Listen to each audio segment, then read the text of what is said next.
دغه طرف نو کوي. السلام علیکم قدرمنو کتونکو، ستاسو ورور سجاد علي اخونزاده ما دا وخت موجود یم په بونیر تحصیل چغرزي کې. غنم وریبل شي نو بیا خلک چې نن په پټو کې دنه ګرونونو جوړ کی، کسان واړه ماشومان او کرکټ کې ځکه چې دا د غرونو علاقه ده، دلته کې د ګروندونو سہولیات نشته، د کیل کوټ ډیر زیات کمی دی. نو په هغې وجه باندې چې کله د پټو نه غنم وریبل شي او پټي خوشي شي نو دا ماشومان ګلالي راشي او په دې کې چې دی نو ګرون جوړ کړي د کرکټ لپاره. بیا لوګي پر سرو غرمو کې کرکټ کوي ځکه چې ټیم کمې مقابله سی وای. د ټیم کم مطلب دا دی چې بیا جوار کوي کنه، نو دوی یې ګرون جوړ کړو چې موږ به ډیر زیات کرکټ وکړو په لږ ورځو کې. نو بس لوګي پر سرو غرمو باندې نه زم ځان سره راوستم، ما ورګه چې یو ور مې کو ډیر زیات استړی کړم، ګران کار دی. یو خو دلته پټي سه 34 سلان دي نن جبال لاړ شي نو د شپږ ورونو کم کیل چې دی هغه 20 ته ورسي، هغه حساب دی وروره. تقریبا په 10-11 بجې دا یو چې ورونو شروع شي، چې ورونو میچ دی تقریبا چې بانګونه ویلي 1:30 بجه شوه، الله یو انینګ نه ختم شوی.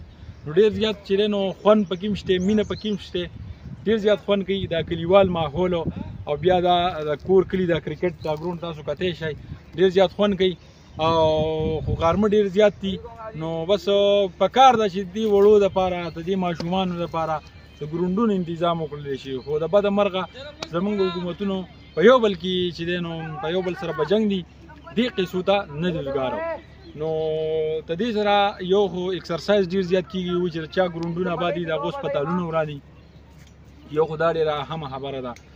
بله دا خبره ده چې د دې سره تعلق برابري، یو بل لازم مرګرتیا، تعلق، ورورولي دا ورسره هم ډېره پخوي. جنګ جګړې خو پکې راځي خو هغه ټایم سره یې که نه، نو یقینا ډېر زیات خوند کوي، ډېر زیاته مزه کوي.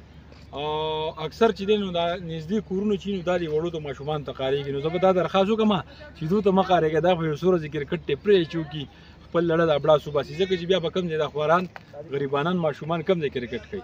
نو یقینا دا خپرونه به ستاسو خوښه شوې وي. انشاءالله بیا به له بلې خپرونې سره راځو. په کیمره باندې ما سره اسد دی، انشاءالله هیله لرم دا خپرونه به خوښه شوي ستاسو. که خوښه شوي نور ملګرو سره شریک کړئ. کلیوال کرکټ او کلیوال ګروندونه تاسو ولیدو، یقینا ستاسو به خوښ شوي. د الله په امان.